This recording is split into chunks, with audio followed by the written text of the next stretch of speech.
melainkan mereka-mereka yang beriman dan mereka-mereka yang beramal soleh. Mereka itu berpesan-pesan dengan kebenaran dan mereka itu berpesan-pesan dengan kesabaran. Sadaqallahul azim. Yang berbahagia Datuk Nazir, yang berusaha, Tuan Imam, seluruh pegawai dan ahli jawatan kuasa masjid, seterusnya tuan-tuan yang dikasihi Allah, mudah-mudahan dirahmati Allah Subhanahu wa taala. Pertama dan selamanya, marilah kita merafakkan syukur kepada Allah Subhanahu wa taala kerana masih lagi diberi peluang untuk bersama-sama di dalam tempat yang mulia ini, di malam yang berbahagia ini, bagi menunaikan ibadah kepada Allah Subhanahu wa taala. Di samping itu, kita masih lagi diberi ruang untuk bersama-sama menikmati majlis ilmu. Mudah-mudahan ilmu yang diperolehi manfaat untuk kita bersama, sebagaimana sabda Nabi sallallahu alaihi wasallam, Allahumma inni a'udzubika min ilmin la yanfa', riwayat Muslim, di mana maksudnya, ya Allah, ya Allah, aku berlindung kepadamu ya Allah dari ilmu yang tidak bermanfaat. Ini hadis sahih riwayat Muslim. Juga marilah kita bersyukur kepada Allah SWT kerana diberi peluang untuk kembali ke dalam majlis ilmu seperti ini, di mana kita telah lama bercuti, hampir lebih 3 hingga 4 bulan kerana wabak COVID-19. Alhamdulillah, setakat hari ini yang saya tengok report daripada semalam daripada MKN, jumlah sakit hanya 9 orang untuk semalam. Alhamdulillah, ya.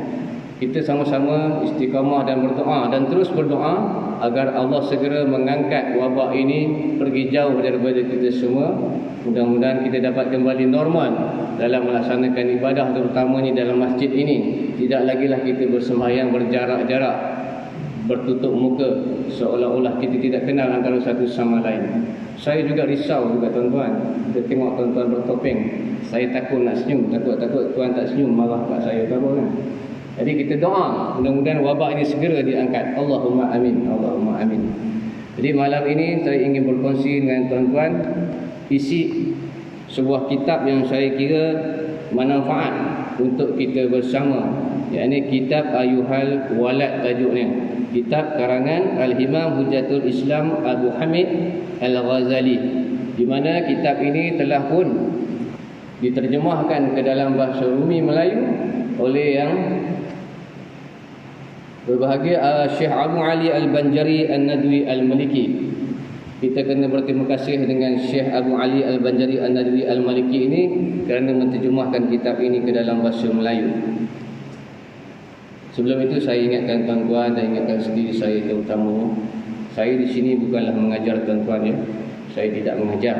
Saya hanya ingin mengajak tuan-tuan kembali mendengar nasihat-nasihat daripada Al-Quran, daripada sunnah-sunnah Nabi, daripada hadis-hadis Nabi, juga daripada ulama-ulama kita yang dahulu. Mungkin ia boleh menjadi manfaat untuk kita bawa bekal di akhirat kelak, insya-Allah, ya. Jadi kita terus kepada mukadimah kitab.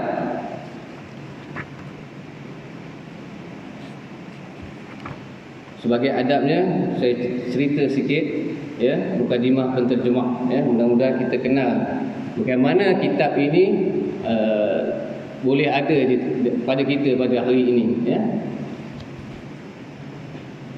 Bismillahirrahmanirrahim. Alhamdulillahirabbil alamin, wassalatu wassalamu ala sayyidina Muhammad wa ala alihi washabbihi ajma'in.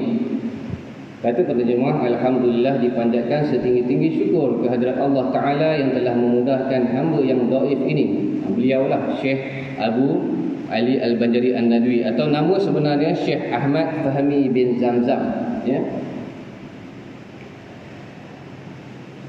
Telah memudahkan hamba yang dhaif ini menyelesaikan terjemahan kitab Ayyuhal Walad karangan Imam Al-Ghazali rahimahullahu ta'ala, yang dinamakan terjemahan ini dengan lafaz wahai anakku yang tercinta. Sebenarnya terjemahan ini bukanlah dirancang lebih awal, tetapi ia terjadi daripada beberapa keadaan yang sangat mendesak sekali. Ini kata terjemahan, cerita penterjemahan. Kita boleh dengar selama tuan-tuan dengar, ya. Begini ceritanya, pada 19 Jamadil Akhir 1417 Hijrah bersamaan dengan tanggal 1 November 1996 Masihi, lebih kurang 24 tahun yang lalu telah diundang menghadiri seminar yang 13 yang diselenggarakan oleh Liga Sastera Islam Sedunia. Jadi penterjemah ini telah dijemput ke dalam satu majlis ataupun seminar yang dianjurkan oleh Liga Sastera Islam Sedunia, di mana tajuk seminar tersebut adalah Sastera Wasiat dan Mau'izah. Mau'izah ini nasihat, ya. Dan kerana kesibukan beliau yang banyak menyiapkan kertas kerja yang lain, maka tidak dapat juga disiapkan kertas kerja tersebut.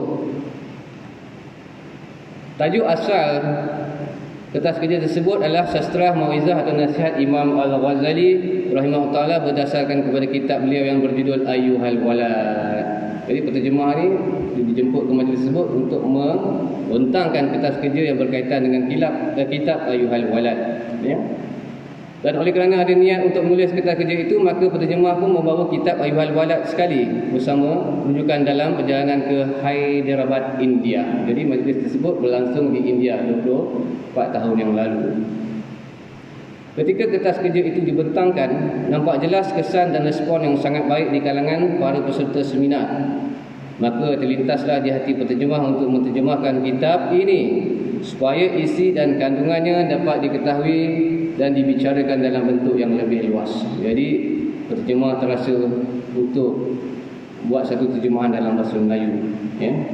Dia rasa penting sebab kitab asal kitab ini adalah dalam bahasa Iran, kemudian diterjemahkan dalam bahasa Arab. Jadi beliau membentangkan kertas kerja itu dalam bahasa Arab, ya. Jadi bila dia balik daripada pembentangan tersebut, dia terfikir, apa kata kalau aku terjemahkan kitab ini dalam bahasa Melayu, mudah-mudahan menjadi manfaat untuk bangsa itu, ya. Alhamdulillah, kata beliau, terjemahan kitab Ayyuhal Walad ini dapat dimulakan di dalam kereta api. Dia mulakan terjemah kitab ini dalam kereta api. India memang sinonim dengan kereta api, ya. Kalau kita tengok cerita Hindustan pun mesti tak lari daripada ada kereta api, ya. Dululah saya tengok cerita Hindustan, sekarang saya tak tengok lah. Dah zaman Shah Rukh Khan dulu kan. Selain daripada di dalam kereta api, terjemahan ini sempat juga ditulis di Varanasi. Varanasi ini salah satu kota di India, iaitu kota suci orang Hindu.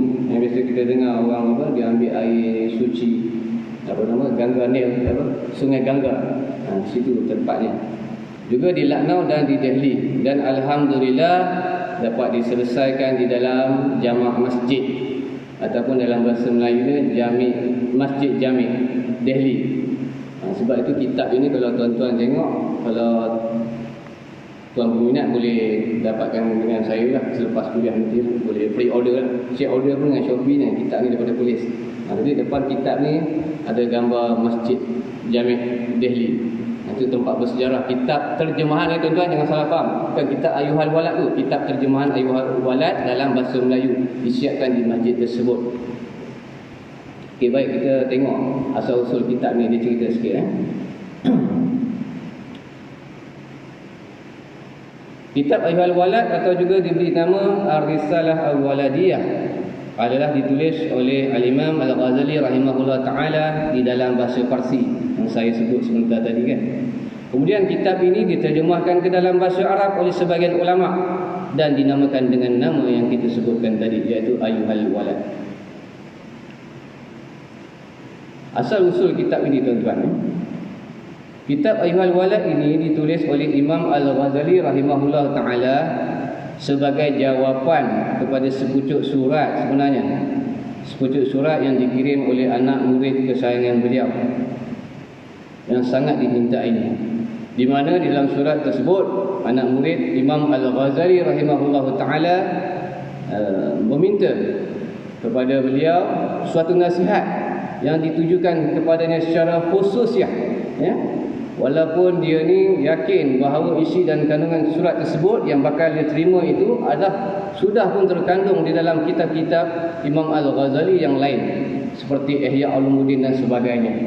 Tapi sebagai anak murid yang Allahumma salli Muhammad, yang sangat sayang dengan gurunya, walaupun dia dah hafal segala kitab yang ditulis oleh karangan guru beliau, tapi beliau masih tetap ingin satu nasihat yang khusus daripada guru beliau buat dirinya. Itulah adabnya anak murid, ya. Lalu Imam Al-Ghazali rahimahullah ta'ala dengan murah hati menjawab surat anak muridnya tadi dan memberikan kepadanya beberapa nasihat yang sangat mahal harganya. Apabila kita cuba meneliti kandungan surat Imam Al-Ghazali rahimahullah ta'ala ini, maka kita akan mendapati bahawa beliau sangat ikhlas. Sangat ikhlas sekali dalam memberikan nasihatnya. Ini poin yang pertama dalam mukadimah ini, tuan-tuan. Dalam mana kita memberi nasihat, yang pertama sekali kena ada ikhlas. Kalau tak ada ikhlas, tak ada maknanya, tuan-tuan. Ikhlas yang utama. Sebab ikhlas datang dari hati yang bersih, dari hati yang bersih. Ikhlas tidak datang dari hati yang kotor, tidak datang daripada hati pendendam, tidak datang daripada hati yang bernajis, mazmumah, penyakit-penyakit hati.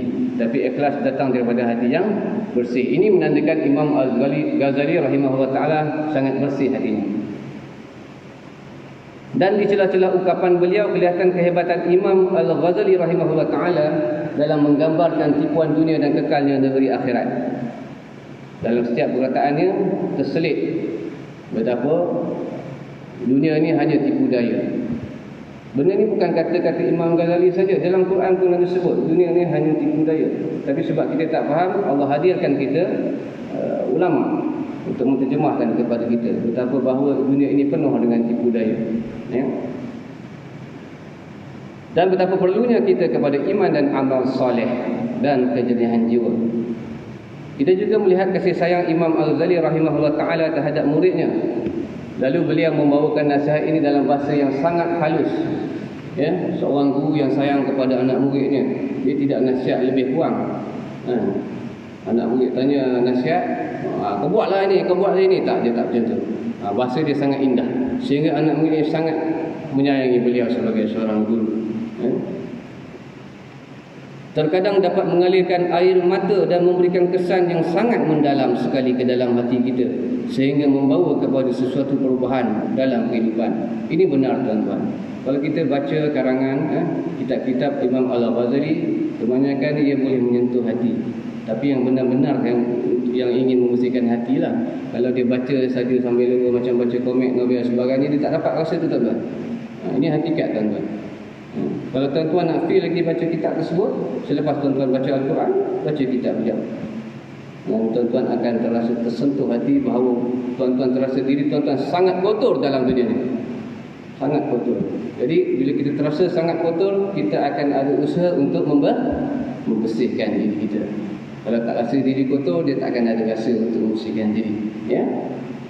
Dengan demikian, maka terhimpunlah di dalam nasihat Imam Al-Ghazali rahimahullah ta'ala ini antara keindahan ikhlas dan keindahan bahasa. Lalu kalimat-kalimat yang keluar daripada hati yang ikhlas tadi akan masuk ke dalam lubuk hati yang paling dalam. Maka maknanya daripada hati yang ikhlas tadi, tuan guru yang ikhlas tadi, dia sampaikan nasihat masuk ke dalam murid yang ikhlas untuk menerima nasihat, maka ia akan ada satu pancaran yang bersih. Pancaran, current, bagi apa? Elektrik, ya? Ada hubungan memberi dan menerima. Kalau kita datang majlis ilmu contohnya, kalau tidak datang dengan hati yang bersih dan ikhlas untuk menuntut ilmu, maka tuan-tuan akan balik dalam keadaan yang kosong. Ini tuan-tuan boleh rasa dalam diri tuan-tuan sendiri. Orang lain tak boleh tolong rasa, kita boleh rasa. Kita balik, kita dapat apa dari kat majlis ilmu? Kita boleh apa? Ya? Maka berhimpunlah nilai kebenaran dengan nilai keindahan. Dua faktor bertemu, dua unsur bertemu, iaitu kebenaran dan keindahan. Dan inilah nilai sastra yang sebenarnya. Inilah yang dikatakan sastra, ya? Iaitu ikhlas, indah, benar dan berkesan. Jadi dalam kita memberi nasihat, kita kena ada tiga unsur ni, tuan-tuan. Yang pertama, kalimat yang benar. Sekiranya anak kita lah minta nasihat daripada ayah seperti kita, yang pertama, jangan bohong dia, berikan nasihat yang benar. InsyaAllah dia akan terkesan. Kedua, daripada hati yang ikhlas. Jangan olok-olok dengan anak-anak kita, tuan-tuan. Jangan olok-olok dengan orang yang meminta nasihat kepada kita. Kita ni suka bergurau. sikit-sikit nak gurau, benda semua nak buat ketawa, sehingga kita terlupa adab-adabnya, ya. Dan yang ketiga, bahasa yang indah dalam kita menyampaikan nasihat. Faktor yang ketiga gini, kena ada bahasa yang indah. Kalau kita nasihat, "Oi, mari sini, aku nak cakap dengan kau sikit.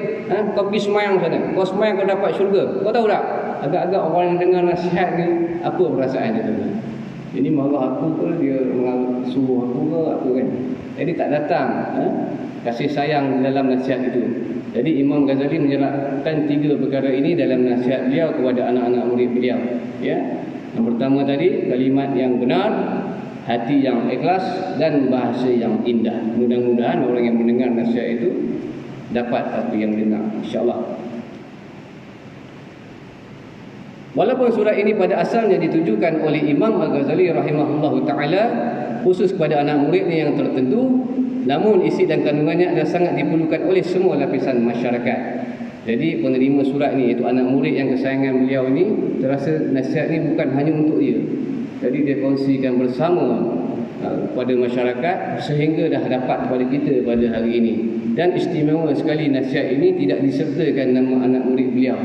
Hebat orang yang tidak mahu dikenali di dunia dan akhirat. Mudah-mudahan dikenali di akhirat. Kita sikit-sikit tulis nak bubuh nama kita, hashtag nama kita dan sebagainya. Nak orang tahu kita memberi nasihat. Tapi tengok hebat anak murid Imam Ghazali. Hasil didikan Imam Al-Ghazali rahimahullah ta'ala, ya. Jadi kata penterjemah, semoga penterjemahan ini diberkati Allah Ta'ala dan dijadikan satu amal soleh bagi penterjemahnya dan juga bagi para pembacanya. Ya, ini doa daripada penterjemah, iaitu Syekh Ahmad Fahmi Zamzam. Sedikit mukadimah penterjemah. Mudah-mudahan kita kenal siapa penterjemah, dan kita kenal asal usul kitab yang akan kita bacakan. Itu adabnya, tuan-tuan. Jangan kita baca kitab tak tahu asal usul, kan? Adab wasilah kita tinggalkan. Kita ramai sekarang ni ilmu banyak, tapi adab tak ada, kan? Rugi ke tak? Kata guru kita yang dulu-dulu, dia kata setinggi mana pun ilmu seseorang itu tanpa adab, maka ilmunya akan sia-sia. Jadi sia-sia ni jawapan tepat sekali, balik ke neraka lah. Tak ada benda yang sia-sia yang balik ke syurga, ya tuan-tuan. Mudah-mudahan, ya. Okey, baik, kita mulakan mukadimah kitab ini. Bismillahirrahmanirrahim. Berkata Al-Imam Hujjatul Islam Abu Hamid Muhammad bin Muhammad Al-Ghazali At-Tusi rahimahullahu ta'ala. Hebat nama Imam Ghazali kan? Dan nama dia Muhammad, bapa dia pun Muhammad, tok dia pun nama Muhammad, yang dia nama Ahmad, ya. Anak beliau bernama Hamid. Itu sebab dia dipanggil Abu Hamid, ya. Abu ni bapa pada Hamid. Tak lagi dia punya nama tu Ahmad, Muhammad, Hamid, ya.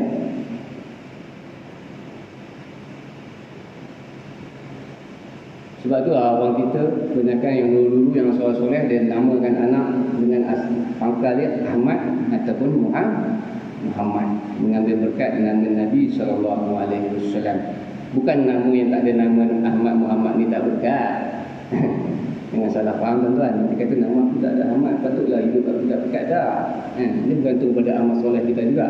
Mudah-mudahan berkat mengikut nama Nabi SAW. Wahai anakku yang tercinta dan kekasih yang mulia, Masya Allah.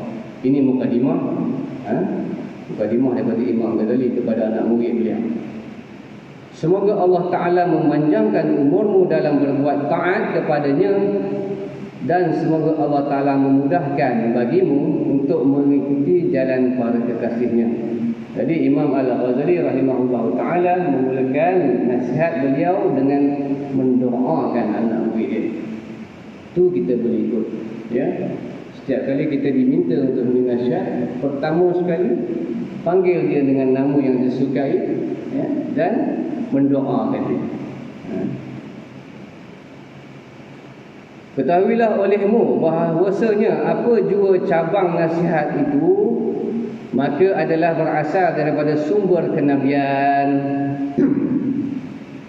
Maksudnya daripada Al-Quran atau hadis Rasulullah sallallahu alaihi wasallam. Jadi kata Imam Ghazali, apa juga cabang nasihat, apa juga cabang ilmu, mestilah ia berasal daripada sumber kenabian. Selain daripada sumber itu, tak boleh pakai. Sangat. Dia tak boleh ambil sepenuhnya. Selain daripada sumber Quran dan hadis, maka ia boleh ditimbang tara lagi. Ya. Quran kita tak boleh tolak. Hadis kita boleh belajar. Yang mana kita boleh pakai, yang mana pasti dan sebagainya. Tapi kalau kata-kata orang, kata-kata sesiapa saja kita boleh tolak bila-bila masa saja. Ya. Kerana apa? Kerana Nabi tidak bercakap melalui hawa nafsunya. Ya. Wa ma yantiqu 'anil hawa, kata Allah dalam Quran, in huwa illa wahyun yuha. Ini Allah label kepada Nabi SAW, Nabi tidak bercakap melalui hawa nafsunya. Malah Nabi berkata-kata melalui wahyu juga. Ya.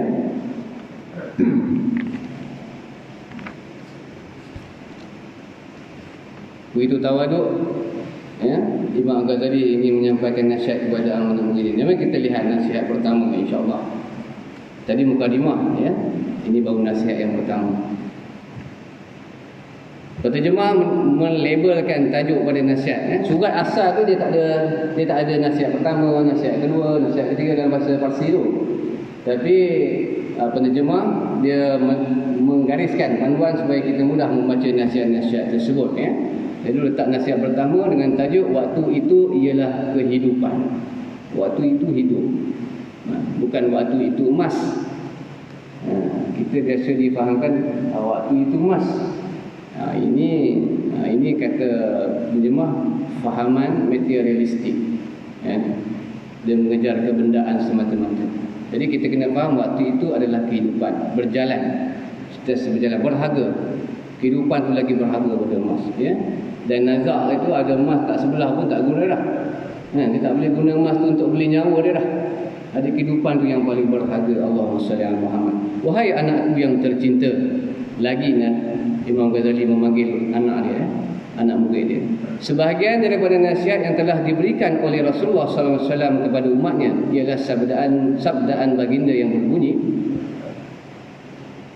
alamatu i'radillahi 'anil 'abdi istighaluhu bima la ya'nih wa inna imra'an zahabat sa'atun min umrihi fi ghairi ma khuliqa lahu lajadirun an tatula 'alaihi asratuhu wa man jawaza 40 wa lam yaghlib khairuhu syarruhu falyatajahhaz ila an-nar atau kama qala. Maksudnya adalah dikira sebagai tanda berpalingnya Allah Ta'ala daripada seseorang hamba apabila ia selalu mengerjakan perkara yang tidak berfaedah. Ini poin yang pertama dalam hadis ini. Ya. Tanda Allah berpalingnya pada hamba-Nya itu apabila hamba itu melakukan perkara-perkara yang tidak berfaedah. Berapa banyak masa yang kita gunakan untuk perkara-perkara yang tidak berfaedah, tuan-tuan. Di situ kita boleh nampak sebenarnya Allah perhati kita ke biarkan kita. Sayang kita ke murka kat kita. Kita tengok berapa banyak masa kita dihabiskan untuk Allah ke untuk dunia. Di situ kita boleh tahu sebenarnya. Ini adalah antara ilmu tanda mengenal diri. Kita tahu kita ni hamba Allah ataupun hamba dunia. Kasih sayang Allah atau kemurkaan Allah.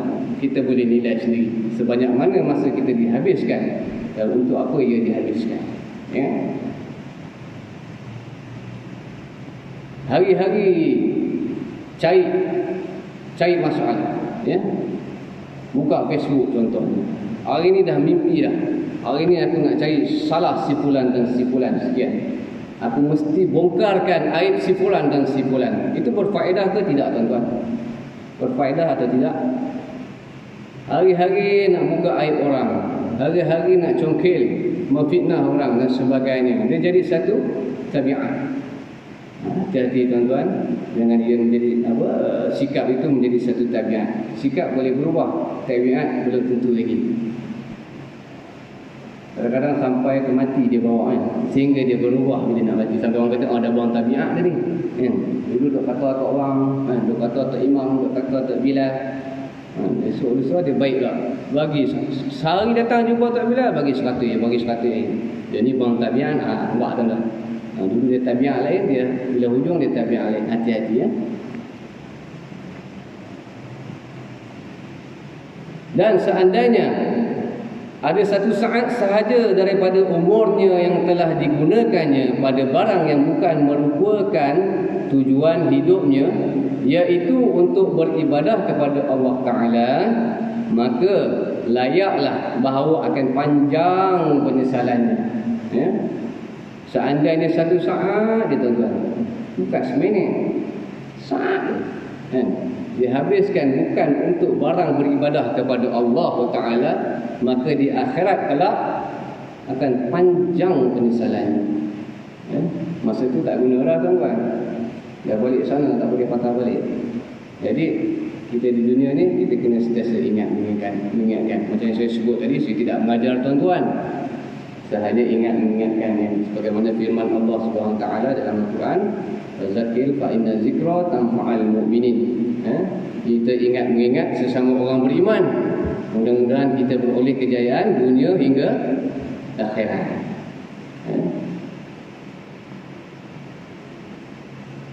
Siapa yang tak nak berjaya di dunia dan di akhirat? Semua orang nak berjaya.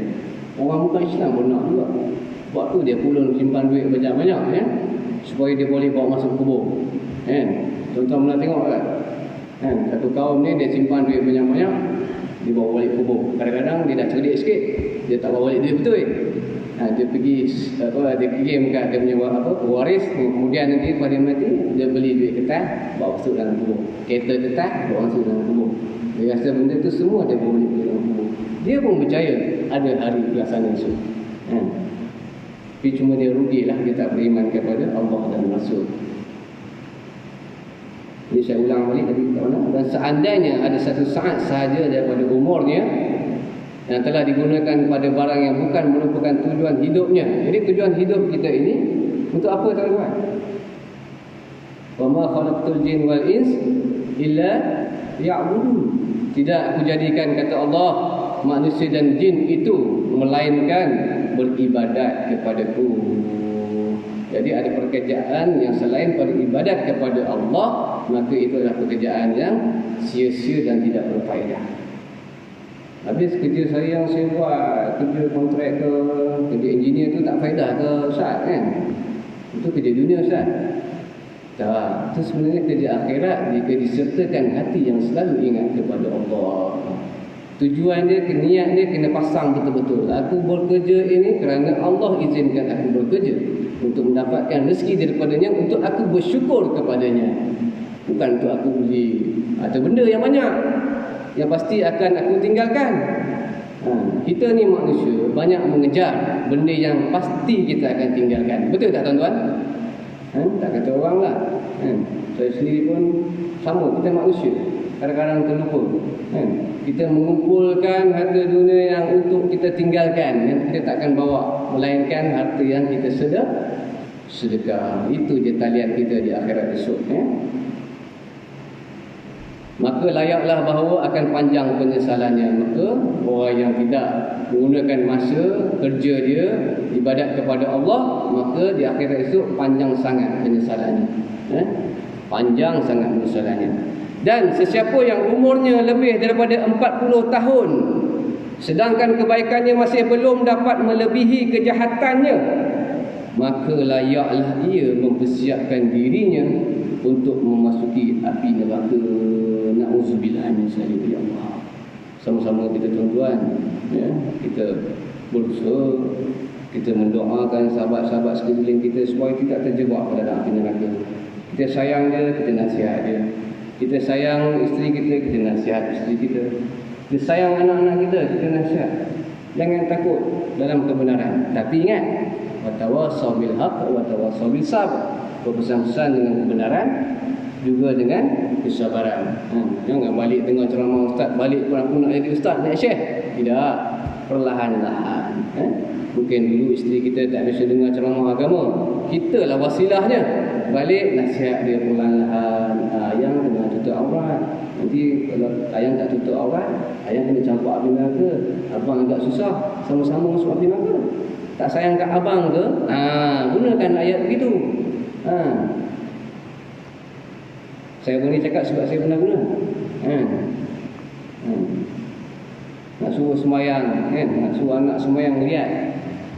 Jangan suruh, tapi bersama-sama semayang.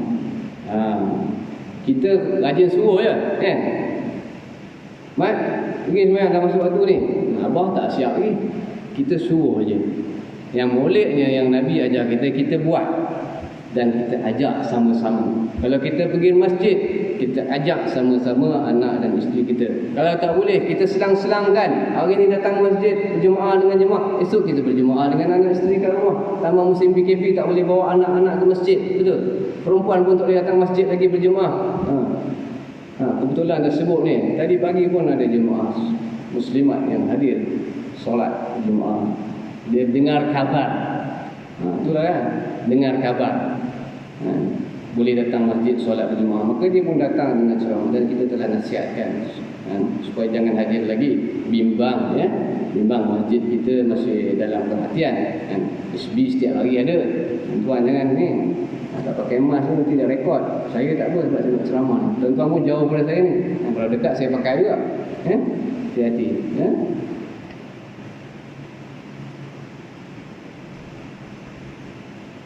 Siapa umurnya lebih daripada 40 tahun sedangkan kebaikannya masih belum dapat melebihi kejahatannya. Buat jahat lebih banyak daripada buat baik. Dah umur 40 buat benda tak elok lagi lebih banyak daripada yang elok. Maka hati-hati tuan-tuan. Bimbang-bimbang kita, persiapkan diri kita ke dalam api neraka. Ya. Fitnah orang lagi banyak daripada berzikir kepada Allah SWT. Mengumpat lagi banyak daripada mengucapkan tasbih kepada Allah SWT. Allah na'udzubillah. Hari-hari cari salah orang, cari salah diri tak nak. Diri je betul, orang lain salah. Hati-hati tuan-tuan. Ya. Sepatutnya kita dah diberi peluang beribadat ke dalam masjid. Kita ambil peluang ini untuk muhasabah diri. Buka hati kita, ya Allah. Tak boleh buka, kita minta tolong ke Allah. Minta ihsan belas kasih Allah Ta'ala. Buka hati kita ni, ya Allah, bukakan hatiku agar aku menerima hidayah, agar aku menjadi orang yang sabar, agar aku menjadi orang-orang yang soleh. Jangan berasa soleh. Itu yang silap. Ya? Kita ni berasa soleh, sebab tu orang lain semua salah. Allahumma salli ala Muhammad. Na'udzubillah. Ya. Jadi hati-hati jika kejahatan kita lebih banyak daripada kebaikan. Silap-silap kita persiapkan diri kita untuk api neraka. Na'udzubillah min zalik. Ya. Sebuah hadis Nabi SAW lagi, kata Nabi, di antara baiknya seorang Islam itu adalah meninggalkan apa yang tidak bermanfaat baginya. Ini hadis sahih daripada riwayat Ahmad. Ya.